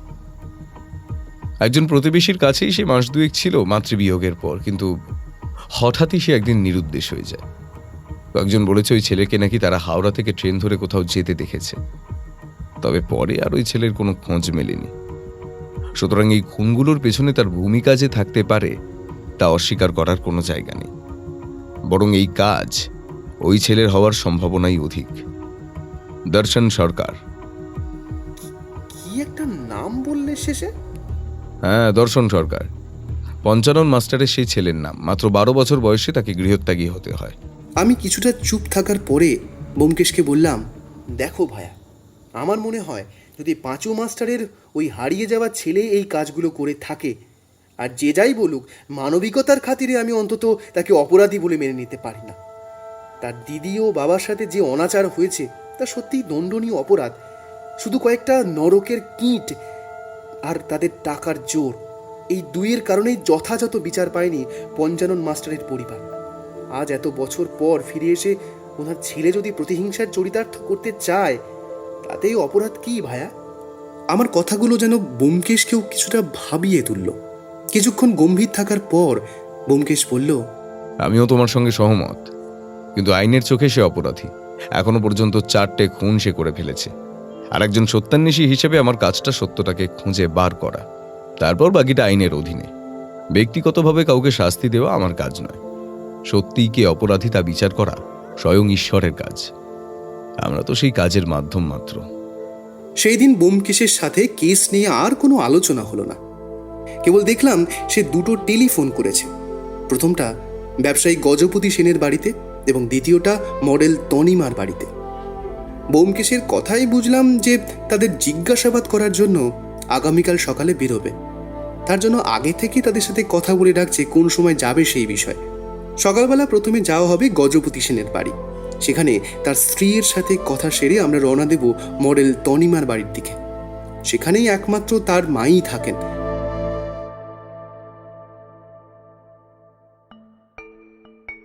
দুঃখীরামের ট্যাক্সিকে আগে থেকেই বলা আছে সে সময়ে চলে আসবে। দুঃখীরাম নিজের ট্যাক্সি নিয়ে এলো ওই সকাল 7:30 নাগাদ। সেখান থেকে প্রথমে আমরা গেলাম গজপতি সেনের বাড়ি। ওর বাড়ি ধর্মতলার দিকে। ওখানে পৌঁছাতে আমাদের বেশ কিছুটা সময় বেশি লেগে গেল রাস্তার ট্রাফিকের জন্য। ব্যবসায়ী গজপতি সেনের বাড়ি সুবিশাল, দোতলা বাড়ি, বিশাল দালান আর সামনে সযত্নে লালিত একটা ফুলের বাগান। মূল বাড়িতে প্রবেশ করতেই বাড়ির মালি আমাদেরকে অপেক্ষা করতে বলে বাড়ির ভেতর থেকে কাউকে একটা ডাকতে গেল। কিছুক্ষণ পর যিনি ঘরের বাইরে এলেন তিনি একজন স্ত্রীলোক, বয়স আন্দাজ 50-এর ঘরে। পরনে সাদা শাড়ি, হাতে শাখাবলা বা সিঁথিতে সিঁদুর নেই, চোখে মুখে তখনও শোকের ছায়া। বুঝতে অসুবিধা হলো না ইনিই প্রয়াত গজপতি বাবুর স্ত্রী মাধবী। আমাদেরকে নমস্কার জানিয়ে উনি আমাদের ভিতরে আসতে বললেন। ওনার সাথে আমরা গেলাম ওই বাড়ির বৈঠকখানায়। সেখানে আমাদেরকে বসতে বলে উনি বেয়ারাকে চায়ের কথা বলতে গেলেন। মিনিট কয়েক পর উনি ফিরে এলে ব্যোমকেশই প্রথম জিজ্ঞাসাবাদ শুরু করলো। মাধবী দেবী, আপনার স্বামীর কি কোনো শত্রু ছিল? মানে এমন কেউ যে আপনার স্বামীকে এভাবে মারতে পারে বলে আপনি মনে করেন? উনি ব্যবসায়ী মানুষ ব্যোমকেশবাবু, ওনার শত্রুর অভাব ছিল না, কিন্তু ওনাকে তো বিষ দিয়ে মারা হয়েছে। বিষ দেবার কোনো পথ ছিল বলে তো আমার মনে হয় না। কেন আপনার এমন ধারণা হচ্ছে মাধবী দেবী? আমার স্বামী তো বাইরের খাবার খেতেন না একেবারেই, তাছাড়া বিড়ি সিগারেটও উনি খান না।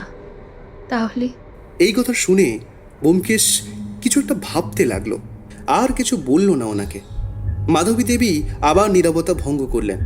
উনি বললেন, আমি জানি ব্যোমকেশবাবু, পুলিশ ওনার মৃত্যুকে সিরিয়াল কিলিংয়ের অংশ বলে ভাবছে।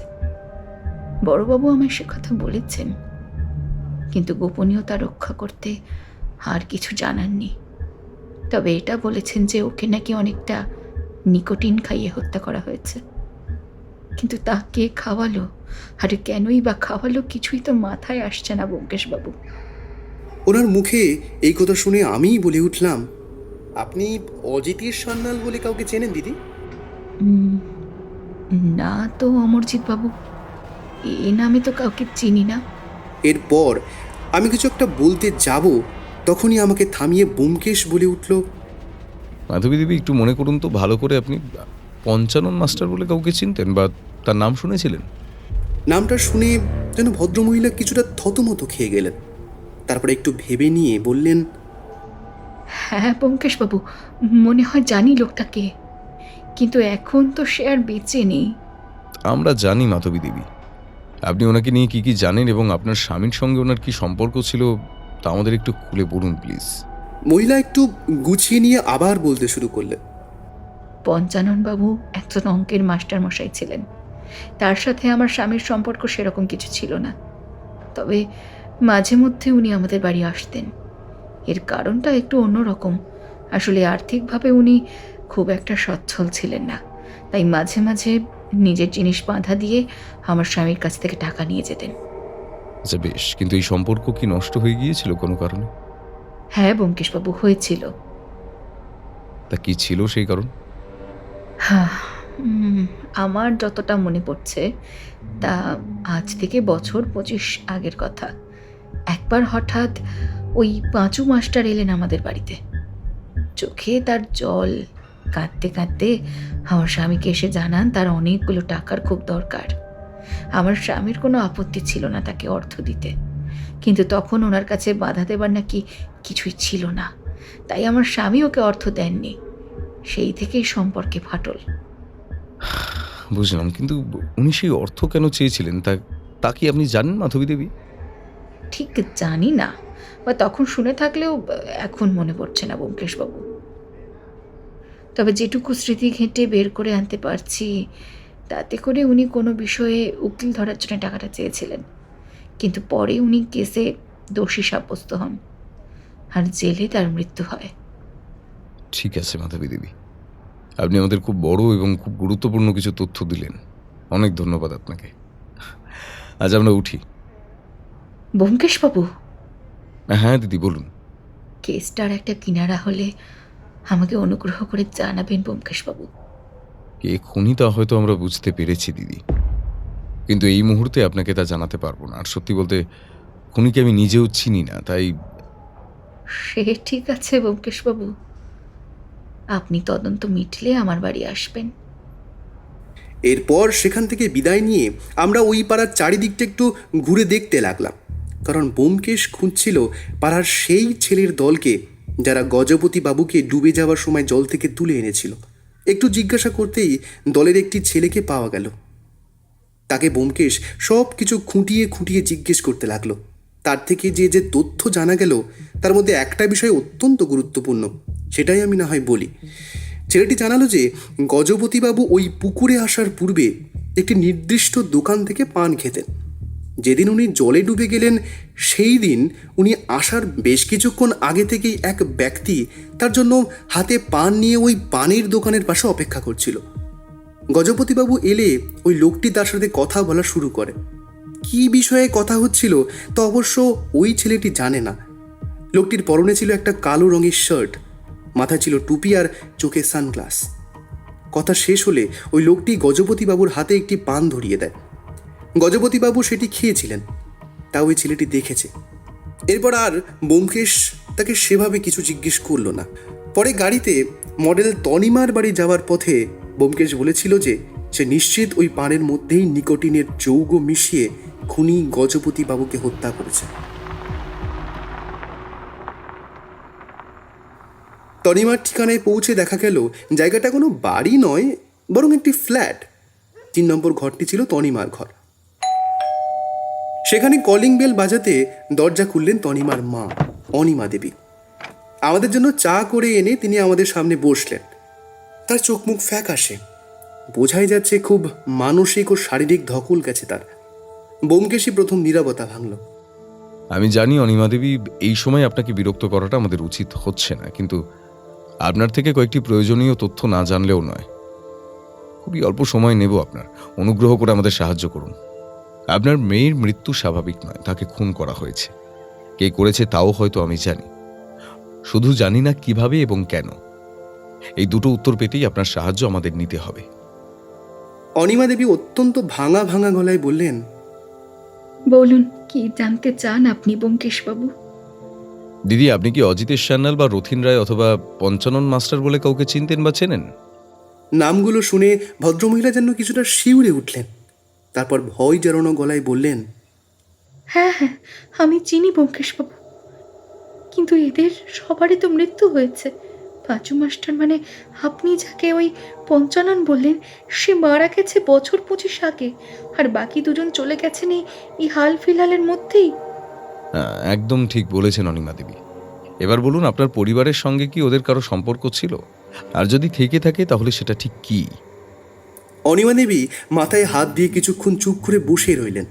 আমি বুঝলাম উনি কিছু একটা ভাবছেন।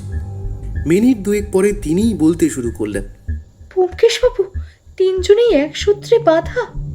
প্রায় 25 বছর আগের একটা কলঙ্কময় ঘটনা, কিন্তু এ কথা আপনি কেন জানতে চাইছেন?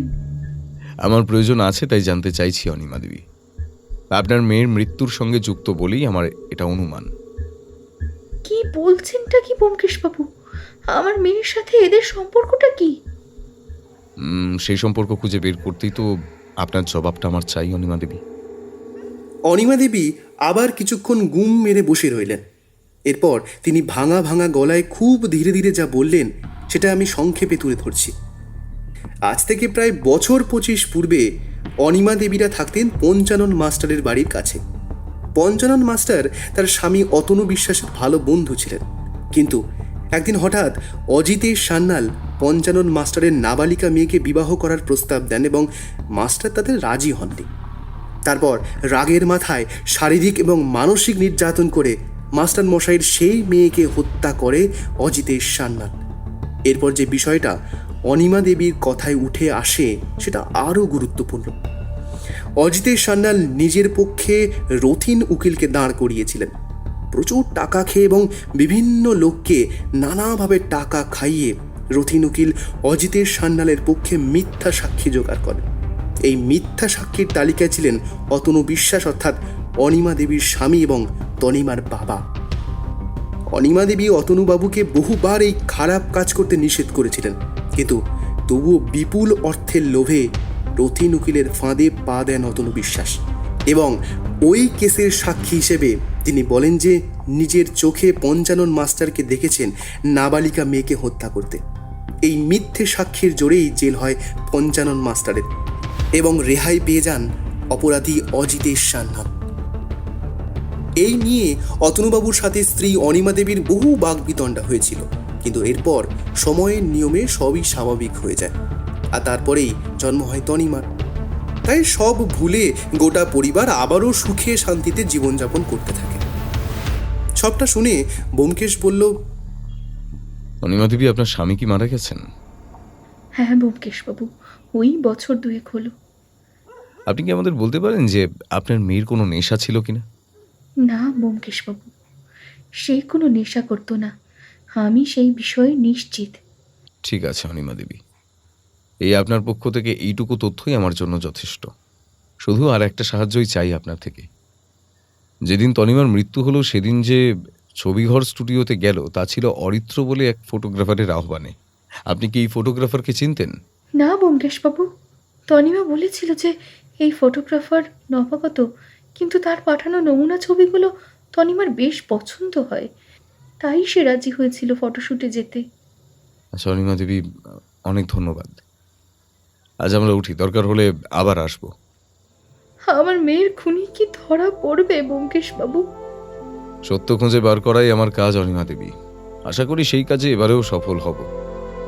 এরপর আমি আর ব্যোমকেশ ওখান থেকে বেরিয়ে বাড়ির দিকে রওনা দিলাম। পথে ব্যোমকেশকে বললাম, কি বুঝছো ভায়া, কেসটা যে পাকিয়ে খিচুড়ি হয়ে যাচ্ছে একেবারে। দেখো, আমি যা বুঝছি তাতে করে খুনি অত্যন্ত ধূর্ত। তার খুনের পরিকল্পনা রচিত হয়েছে বহুদিন ধরে। তার এমন বিভিন্ন ক্ষেত্রে চেনা জানা আছে যেখান থেকে সে সহজেই বিষের যোগান পেতে পারে। ছদ্মবেশ ধরতে সে পটু, আবার সাধারণ লোকের ভিড়ে সে মিশে যেতে পারে। আর এখন আমি প্রায় নিশ্চিত খুনি হলো পঞ্চানন মাস্টারের সেই হারিয়ে যাওয়া ছেলে।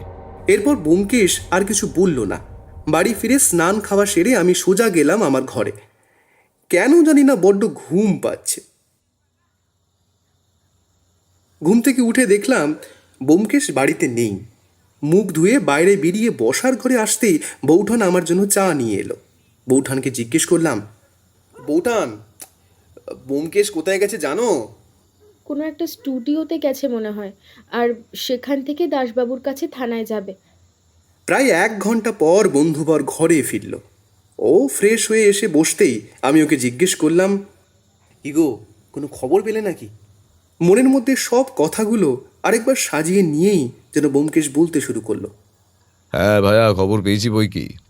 স্টুডিওর যে কর্মচারীরা রয়েছে তাদের সঙ্গে কথা বলে জানতে পারলাম ফটোগ্রাফার অরিত্রবাবু ওই স্টুডিওতে এর আগে কখনো ঘর নেয়নি।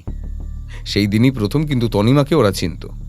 সঙ্গে এটাও জানতে পেরেছি যে তনিমা ওখানে পৌঁছানোর পূর্বেই অরিত্রবাবু এসে একজন কর্মচারীকে দিয়ে স্টুডিওর নির্বাচিত ঘরে 2 কাপ কফি আনিয়েছিলেন, সম্ভবত একটি ওনার ও আরেকটি তনিমার। অজিত, আমার ধারণা যে ওই কফিতেই নিকোটিনের বিষ মিশিয়ে তনিমাকে হত্যা করা হয়েছে। যদিও কর্মচারীরা বলল ফটোশ্যুট শেষে তনিমা যখন স্টুডিও থেকে বেরিয়ে যাচ্ছিল তখন তার মধ্যে কোনো অস্বাভাবিকতা লক্ষ্য করেনি তারা। তনিমা বেরোনোর মিনিট 10-এর মধ্যেই অরিত্র নিজেই স্টুডিওতে চলে যায়। ওই স্টুডিওর রেজিস্টার খাতায় হরিত্রবাবুর কোনো ঠিকানা পাওনি? হ্যাঁ, ঠিকানা পেয়েছিলাম এবং সেটা আমি নিজে যাচাই করেছি। যথারীতি ঠিকানাটা সম্পূর্ণ নকল।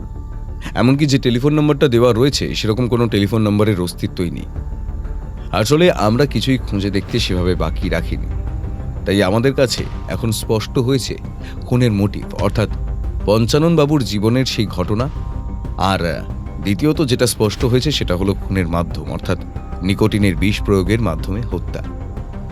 কিন্তু এরপরে এগোনোর জন্য যেটা দরকার সেটা হলো আরেকটা খুনের পরিকল্পনা। না হলে আমরা আসল খুনিকে হাতে নাতে ধরতে পারবো না।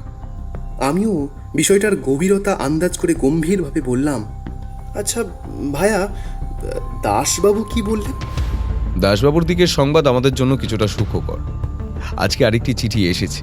সেই চিঠিটা এসেছে কুমোরটুলি থানায়। তাতে লেখা, পুলিশের ছুলে 18 ঘা, কিন্তু পুলিশকে ছুলে কত। এই কথার অর্থ কি ব্যোমকেশ? আমি যতটুকু বুঝতে পারছি তাতে করে খুনির পরবর্তী লক্ষ্য কোনো একজন পুলিশ অফিসার। আর আমি কিছুটা নিশ্চিত এই পুলিশ অফিসার আর কেউ নন, বরং পঞ্চানন বাবুর মেয়ের কেসের দায়িত্বপ্রাপ্ত অফিসার। তাই জন্য আমি দাসবাবুকে খোঁজ নিতে বলেছি, পুরনো কেসের ফাইল ঘেটে বার করে দেখতে যে পুলিশ অফিসারের নাম কি এবং বর্তমানে তিনি কোথায় থাকেন। এই তথ্য পেলেও আমরা আগে থেকে ওনাকে সাবধান করে দিতে পারবো। বাহ, এ তো দারুণ ব্যাপার। তাহলে তো খুনিও হাতে নাতেই ধরা পড়বে। সেটাই তো হবার কথা অজিত। দেখা যাক এবার দাসবাবু কি সংবাদ দেন। সন্ধেবেলা আর ব্যোমকেশের সাথে কেস নিয়ে সেভাবে কথা হলো না। ও শুধু আমায় রাতের বেলা খাবার টেবিলে বসে বলল যে ওই পুলিশ অফিসারের খোঁজ পাওয়া গেছে যিনি দায়িত্বে ছিলেন ওই পাঁচু বাবুর মেয়ের কেসের। তার বাড়ি কুমোরটুলির দিকে। আমরা কাল সকাল 10টা নাগাদ সেখানেই রওনা হব। পরদিন সকাল ঠিক 10টা 15-তে আমরা বাড়ি থেকে বের হলাম। ট্যাক্সি করে কুমোরটুলি পৌঁছাতে সময় লাগলো প্রায় 45 মিনিট। ওখানে পৌঁছে আমরা একটু খোঁজ করতেই স্থানীয় লোকেরা দেখিয়ে দিলেন প্রাক্তন পুলিশকর্তা অশোক চন্দ্রের বাড়ি। বাড়িতে প্রবেশ করার পর বাড়ির চাকর সীতানাথ আমাদেরকে বসালো বৈঠকখানায়। সে এও জানালো যে বাড়ির বড় কর্তা অশোকবাবু খুব অসুস্থ, তার চিকিৎসা চলছে, এখনও ওনার ঘরেই রয়েছেন ডাক্তার। তাই অশোকবাবুর ছেলে সমরচন্দ্র আমাদের সাথে কথা বলতে আসছেন। বেয়ারা আমাদের চা নিমকি দিয়ে গেল। সেগুলো খেতে খেতেই আমাদের ঘরে উপস্থিত হলেন সমরচন্দ্র। ব্যোমকেশ তাকে সবটা খুলে বলল। সমরবাবু ব্যোমকেশের মুখে সব কথা শুনে অত্যন্ত আতঙ্কিত হয়ে পড়লেন। খুনির পরের লক্ষ্য যে তার পিতা অশোকচন্দ্র, সে কথা শুনেই তিনি আরও ভয় পেয়ে গেছেন। ব্যোমকেশ সমরবাবুকে উদ্দেশ্য করে বলল, আমি আপনার বাবার সঙ্গে একটু কথা বলতে চাই সমরবাবু, এটা খুব জরুরি। মানে ব্যোমকেশবাবু, আসলে বাবার শরীর এমনিতে খুবই খারাপ। ডাক্তারবাবু ওনাকে দেখতে এসেছেন। বলছিলাম যে ওনাকে কি বিব্রত না করলেই নয় ব্যোমকেশবাবু? আমি ওনাকে অযথা বিরক্ত করব না সমরবাবু, আপনি নিশ্চিন্তে থাকুন। আমার শুধু 2টো তথ্য জানা দরকার, আমি সেটুকু জেনেই চলে আসব। এরপর আর সমরবাবু কিছু বললেন না। ওনার পিছন পিছন আমরাও সিঁড়ি বেয়ে উঠতে লাগলাম অশোকবাবুর ঘরের দিকে। উঠতে উঠতে ব্যোমকেশ ওনাকে জিজ্ঞেস করল, কোন ডাক্তারবাবুর অধীনে চিকিৎসাধীন রয়েছে আপনার বাবা? ডক্টর অরিন্দম গুপ্ত।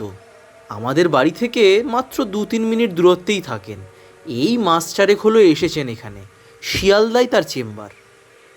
আচ্ছা বেশ, অশোকবাবুর ঘরে প্রবেশ করে আমি দেখলাম এক শীর্ণকায় বৃদ্ধ খাটে শুয়ে। পাশে একজন ডাক্তারবাবু নানান ওষুধ মেশাচ্ছেন একটা ছোট শিশিতে। প্রথমে আমাদেরকে ঘরে ঢুকতে দেখে ডাক্তার গুপ্ত কিছুটা চমকে উঠলেন। তারপর নিজেকে সামলে নিয়ে বললেন, আরে এই যে সত্যান্বেষী ব্যোমকেশ বক্সী, তা মশাইয়ের হঠাৎ এখানে আগমনের কারণ? ডাক্তারবাবু নমস্কার। আসলে আমাদের দরকার আপনার রোগীর সঙ্গে, খুব অল্প সময়ই নেব, কিন্তু কয়েকটা গুরুত্বপূর্ণ তথ্য জানা দরকার। বৃদ্ধ অশোকবাবু উঠে বসে দুর্বল কণ্ঠে বললেন, ব্যোমকেশ বাবু, আমার মৃত্যু আসন্ন। আমি খবর পেয়েছি অজিতেশ, রথিন আর গজপতিকেও মেরেছে। এবার আমার পালা। আরেকজন আছে অশোকবাবু, আপনাদের দলের লোক অতনু, তার মেয়ে তনিমাও গত সপ্তাহে খুন হয়েছে। বৃদ্ধ যেন আরও মুষড়ে পড়লেন। তারপর ব্যোমকেশ ওনাকে জিজ্ঞেস করলো, আপনি কি রথিন উকিলের প্রভাবেই কেসের তদন্তে পক্ষপাতী হয়ে উঠতে বাধ্য হন? হ্যাঁ ব্যোমকেশ বাবু, ঠিক ঠিক বলেছেন আপনি। আর আর এখন ওই ওই দর্শন, হ্যাঁ দর্শন সরকার, ওই আবার ফিরে এসেছে ওর বাপের প্রতি অবিচারের বদলা নিতে। আমার সময় ঘনিয়ে আসছে। আমি লক্ষ্য করলাম ডাক্তার গুপ্ত কিছুটা অপ্রস্তুত হয়ে পড়ছিলেন এইসব গোপনীয় বিষয় শুনতে শুনতে। দেখুন, খুনের ধরন অনুযায়ী চললে পরের খুন হতে চলেছে আগামী পরশু। তাই কাল সন্ধ্যে থেকেই আপনার বাড়িতে আমি কড়া পাহারা মোতায়েন করব। সাদা পোশাকে পুলিশ এখানেই উপস্থিত থাকবে। কোনোভাবেই অপরাধী আপনার বাড়িতে প্রবেশ করতে পারবে না। ঠিক আছে ব্যোমকেশ বাবু, আপনারা চেষ্টা করুন আমায় বাঁচানোর, কিন্তু মনে হয় না ওই দর্শন আমাকে ছাড়বে। ওর ওর সাথেও তো আমরা কম অনাচার করিনি।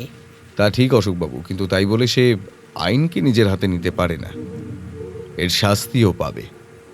এরপর ডাক্তারের দিকে ফিরে ব্যোমকেশ বলল, ডাক্তারবাবু, আপনি এ বাড়িতে কতক্ষণ থাকেন? ব্যোমকেশের এই আকস্মিক প্রশ্নে ডাক্তার গুপ্ত একটু থতমত খেয়ে গেলেন।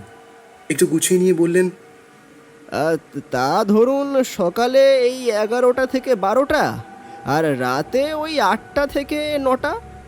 ঠিক আছে, আপনি আপনার নির্ধারিত সময়ে আসবেন এবং রোগীর চিকিৎসা করবেন। আর কোনো কথা হলো না।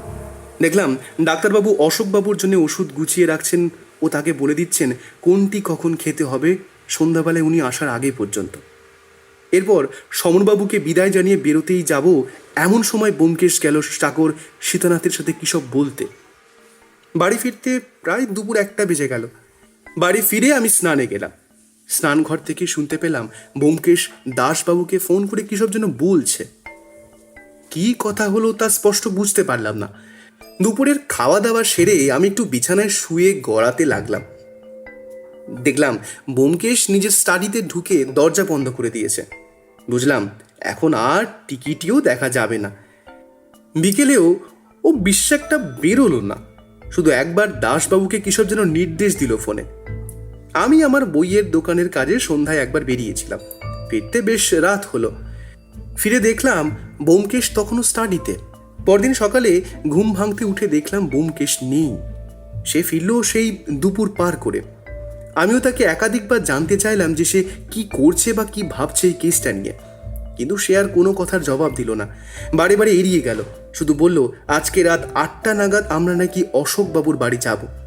কেন যাব, কী জন্যে যাব, সাথে পুলিশ থাকবে কি থাকবে না জানতে চাইলাম, কিন্তু কোনো কিছুরই উত্তর পেলাম না। সন্ধ্যা হতে আমরা বের হলাম। একটা ট্যাক্সি নিয়ে আমরা গেলাম কুমোরটুলি পার্কে। ব্যোমকেশ কেন যে ট্যাক্সিটা এখানে থামাতে বলল জানি না, আর মনে মনে ভীষণ রাগ হচ্ছিল, কারণ ও আমাকে কাল থেকে আর কিছুই ভেঙে বলছে না, হয় এড়িয়ে যাচ্ছে নয়তো হেয়ালি করছে। পার্কে বসে থাকতে থাকতে শুধু বেশ কয়েকটা সিগারেট ধ্বংস করা ছাড়া আর কিছুই হচ্ছিল না। ওই রাত 9টা 5 নাগাদ ব্যোমকেশ পার্কের পাশে একটা টেলিফোন বুথ থেকে কাকে বা কাদের জন্য ফোন করলো। তারপর আমার কাছে এসে বলল, চলো ভাইয়া, এবার যেতে হবে। 10 মিনিটের মধ্যে আমরা অশোকবাবুর বাড়ি পৌঁছালাম। সেখানে যেতেই হন্তদন্ত হয়ে বের হলেন সমরবাবু। সব ঠিকঠাক হয়েছে তো সমরবাবু? আগে হ্যাঁ ব্যোমকেশ বাবু, তা তো করেইছি। এবার আপনি এসে বাকিটা দেখুন। আশা করি আর অল্প সময়ের মধ্যেই খুনি ধরা পড়বে। আমি তো অবাক, কিছুতেই বুঝতে পারছি না হচ্ছেটা কি। খুনি? কে খুনি? ব্যোমকেশ তাকে চিনল কেমন করে? আর খুন হবার কথা তো কালকে, তাহলে আজ এখন হচ্ছেটা কি? এইসব চিন্তা করছি তখনই বাড়িতে প্রবেশ করলেন সুদীপ্ত মুর্মু মহাশয়। এনাকে আমি চিনি, ইনি কলকাতা পুলিশের ফরেন্সিক বিভাগের সদস্য, কিন্তু ইনি এখানে কেন? তাকে দেখে ব্যোমকেশ বলল, আসুন সুদীপ্তবাবু, আসুন, চলুন উপরে চলুন আমার সঙ্গে। আমরা চারজন একসাথে অশোকবাবুর ঘরে গেলাম। দেখলাম ঘর খালি, অশোকবাবু আছেন পাশের ঘরে। ওই ঘরে ঢুকে ব্যোমকেশ বলল, এই যে সুদীপ্তবাবু, এই গ্লাস দুটো নিন। হ্যাঁ হ্যাঁ, এই যে এই দুটো। একটা গ্লাসের গায়ে কাগজ সাঁটিয়ে লেখা সকাল 6টা ও আরেকটিতে লেখা সকাল 8টা। আমার বিশ্বাস এই দুটোর মধ্যেই একটাতে আপনি নিকোটিনের অস্তিত্ব পাবেন। আগে তাৎক্ষণিক পরীক্ষা করুন, তারপর না হয় ভালো করে ল্যাব টেস্ট করা যাবে। ইতিমধ্যে দালানে রাখা টেলিফোনটা বেজে উঠল। ব্যোমকেশ সেটা রিসিভ করলো। ওর গলা শুনতে পেলাম। ও বলছে, হোয়াট? সুইসাইড? এই রে, বিষ খেলো? জীবন তো ধরা গেল না তাহলে। আফসোস দাসবাবু, কি আর করা যাবে। আপনারা যান, আমি রাতে থানায় যাচ্ছি। ব্যোমকেশ ঘরে ঢুকতেই আমি বললাম, কি হয়েছে ভাইয়া? কে ফোন করলো? দেখলাম ওর মুখ গম্ভীর ও বিষণ্ণ। আমার কথার জবাব দেবার পূর্বেই সুদীপ্তবাবু বলে উঠলেন, পারলাম না, আমি পারলাম না ওই খুনিটাকে ধরতে। লোকটা যেমন ধরতো তেমন সাহসী। আরে আগে খুনিটাকে সেটা তো বলবে নাকি? এরপর ব্যোমকেশ যা বলল তা শুনে আমি অবাক, বিস্মিত ও চমকিত হয়ে গেলাম। ব্যোমকেশ মৃদু অথচ দৃঢ় কণ্ঠে বলল, উনি হলেন ডাক্তার গুপ্ত ওরফে দর্শন সরকার, কিন্তু ওনাকে ধরা গেল না। উনি আত্মহত্যা করেছেন, নিজের বিষে নিজেকেই হত্যা।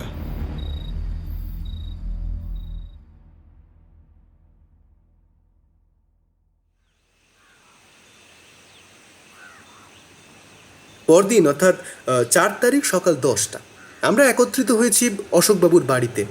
আমরা বলছি কারণ এখানে উপস্থিত হয়েছি আমি, ব্যোমকেশ, দাসবাবু, মনোতর সান্যাল, সুজিত চক্রবর্তী, মীরা দেবী, মাধবী দেবী, অনিমা দেবী, সমরবাবু ও সর্বোপরি অশোকবাবু। হ্যাঁ, আজ এখন এখানেই ব্যোমকেশের সিরিয়াল কিলিং রহস্যের উদ্ঘাটন করবে। সবাই শুধু একটাই কথা জানি যে অপরাধী ডাক্তার গুপ্ত ওরফে দর্শন সরকার। সকলে এসে উপস্থিত হয়েছেন আমি আর ব্যোমকেশ পৌঁছাবার আগেই। সবার মুখে শোকের ছায়া। ব্যোমকেশ বলতে শুরু করলো, আমরা সকলে আজ এখানে কেন মিলিত হয়েছি সে কারণ কারোরই অজানা নয়। গণিতের মাস্টার পঞ্চানন সরকার একসময় তারই নাবালিকা মেয়ের উপর অকথ্য শারীরিক এবং মানসিক নির্যাতন করে তাকে হত্যা করেছিলেন অজিতেশ সান্যাল নামের এক প্রফেসর। সেই থেকেই এই ঘটনার সূত্রপাত। অর্থের জোরে ব্যারিস্টার রথিনবাবুকে নিয়োগ করে এই কেস থেকে অব্যাহতি পেয়ে যান তিনি। এই কাজে অজিতেশবাবু সাহায্য পান অতনু বিশ্বাস বলে এক ব্যক্তির। তিনি মিথ্যা সাক্ষী দিয়ে পাঁচু মাস্টারকেই ফাঁসিয়ে দেন এবং নিজের মেয়েকে হত্যার দায় শাস্তি হয় বাবা পাঁচু মাস্টারের। আর তাকে সাহায্য করেন তৎকালীন পুলিশ অফিসার অশোকবাবু। জেলের মধ্যেই মারা যান তিনি। তার স্ত্রীও গত হন স্বামী ও মেয়েকে হারানোর শোকে। কিন্তু যার খবর আর কেউ রাখল না সে হলো পাঁচু মাস্টারের ছেলে দর্শন সরকার। সম্পূর্ণ অনাথ ছেলেটি হঠাৎ গৃহত্যাগী হলো। কোথায় গেল, বাঁচলো নাকি মরল তা কেউ জানে না। তাই এরপর আসি বর্তমান ঘটনায়। অগস্ট মাসের 7 তারিখ থেকে শুরু হয় খুনের একটি ভয়ানক খেলা। এমনই এক খেলা যেখানে প্রথমে বোঝাই যায়নি যে ব্যাপারগুলো খুনে। ঠিক 1 সপ্তাহ করে ব্যবধানে 4 জন খুন। প্রাথমিকভাবে ব্যাপারটার গভীরতা আন্দাজ করতে পুলিশের একটু গাফিলতি হলেও পরে জানা যায় বিষয়টা সিরিয়াল কিলিং। কিন্তু এই খুনগুলোর সাধারণ সূত্র কি? আমি এই সূত্র খোঁজার কাজেই প্রথমে ময়দানে নামলাম। কিছুটা আভাস পাই আমার তড়িৎ জ্যাঠার কাছ থেকে। তারপর সকলকে জিজ্ঞাসাবাদ করে বুঝতে পারি মৃতদের মধ্যে সাধারণ যোগাযোগ হলো পাঁচুবাবুর সেই মেয়ের ঘটনা। খুনি ছিল অতি চতুর, অতি সাবধানী আর অত্যন্ত নিষ্ঠুর ও ভয়ানক। অজিতেশবাবু ও রথিন উকিলকে সে হত্যা করে সিগারেটে নিকোটিন সালফেট নামক বিষাক্ত যৌগ মিশিয়ে। অজিতেশবাবুর দেহের পোস্টমর্টম হয়নি, সুতরাং তার মৃত্যুর পন্থাটা শুধু অনুমেয়। কিন্তু রথিনবাবুর মৃত্যু নিয়ে আমি নিশ্চিত। আমি মাঝপথে ভাইয়াকে থামিয়ে দিয়ে বললাম, গজপতি বাবুকে দর্শন মারল কেন? হ্যাঁ, গজপতি সেন। একসময় পাঁচু মাস্টারের সঙ্গে বেশ ভালো সম্পর্ক ছিল তার, কিন্তু পাঁচুবাবুর বিপদের সময় তার পাশে দাঁড়ালেন না ব্যবসায়ী গজপতি বাবু। অর্থটাই তার কাছে বড় হয়ে উঠল। মেয়ের জন্য কেস লড়ার উকিল নিয়োগের অর্থ ছিল না পাঁচু মাস্টারে, তাই ধার চাইতে গেছিলেন গজপতি বাবুর কাছে, কিন্তু বাধা দেবার কিছু ছিল না তার কাছে। তাই তাকে অপমান করে খালি হাতেই ফিরিয়ে দেন গজপতি বাবু। এত বছর পর পিতার প্রতি হওয়া সেই অবিচারের প্রতিহিংসা চরিতার্থ করেছে ছেলে দর্শন। পানের মধ্যে বিষ মিশিয়ে হত্যা করে গজপতি সেনকে। তনিমার মৃত্যুটা ছিল খুব দুঃখদায়ক। তার পিতা অতনু সেন মারা গিয়েছিলেন আজ থেকে বছর 2 আগে। পিতার কুকর্মের ফল ভোগ করে মরতে হলো তরুণী মেয়ে তনিমা বিশ্বাসকে। তার গভীর মধ্যে খুব সম্ভবত বিষ মিশিয়ে রেখেছিল দর্শন। ফটোগ্রাফারের ছদ্মবেশে যেন তনিমার মৃত্যুকে ক্যামেরাবন্দি করেছিল সে। একের পর এক ছদ্মবেশ, একের পর এক নতুন খুনের পরিকল্পনা। এই পরিকল্পনা শুরু হয় প্রায় মাস 4-5 আগে। দর্শন গৃহত্যাগী হয়ে হারিয়ে যাওয়ার পর কোথায় গিয়েছিল জানা নেই, তবে সে যে ডাক্তারি পাশ করেছে তার প্রমাণ রয়েছে। অর্থাৎ ডাক্তারের বেশটাই তার আসল বেশ, বাকি সব ছদ্মবেশ। সে তার প্রতিটা শিকারকে বেছে নেয় এবং তার অভ্যাসগুলোকে খুব গভীরভাবে পর্যবেক্ষণ করতে থাকে। যেমন অজিতেশ বাবুর হ্যাপি টু ইট রেস্তোরাঁয় নিয়মিত খাওয়া, কিংবা গজপতি সেনের পান খাবার অভ্যাস ইত্যাদি। এরই মধ্যে সে আর একটা কাজ চালিয়ে যেতে থাকে। দর্শনের পুনরাবির্ভাবের পর সে নতুন বাড়ি ভাড়া নেয় অশোকবাবুর বাড়ির কাছে। সে জানতো অশোকবাবুর শরীর ভালো নেই, তাই তার ডাক্তারের দরকার হবেই। আর বাড়ির পাশে ডাক্তার থাকলে অন্য ডাক্তারকে অশোকবাবুর বাড়ির লোক ডাকবে না, সেটাই ছিল তার মোক্ষম চাল। এইভাবেই বিশ্বাস অর্জন করেছিলেন তিনি। আর খুনগুলো করা শুরু করেছিলেন এমনই একটা দিনে যাতে করে শেষ খুনের তারিখ হয় আজ, অর্থাৎ সেপ্টেম্বর 4। হ্যাঁ, আজকের দিনেই অজিতেশ সান্যাল পাঁচু মাস্টারের মেয়েকে হত্যা করেন। পুলিশের কেস রিপোর্টে আমি সেই তারিখ পেয়েছি। আর অশোকবাবুই ছিলেন দর্শনের শেষ টার্গেট। আমি ব্যোমকেশকে আবার মাঝপথে থামিয়ে বললাম, কিন্তু ব্যোমকেশ, তুমি বুঝলে কি করে যে ওই ডাক্তার গুপ্তই আসলে দর্শন সরকার? প্রথমে আমিও কিছু ধরতে পারিনি, কিন্তু অশোকবাবুর বাড়ি এসে যখন সমরবাবুকে নিয়ে আমরা ওনার ঘরে ঢুকলাম, তখনই ডাক্তার আমাদেরকে দেখে ভূত দেখার মতো চমকে ওঠেন। সেটা আমার প্রথম খটকা। আর দ্বিতীয় খটকাটা ছিল ডাক্তারের পরিচিতি নিয়ে। আসলে আমি এর আগে কোনোদিন ওনার নাম শুনিনি।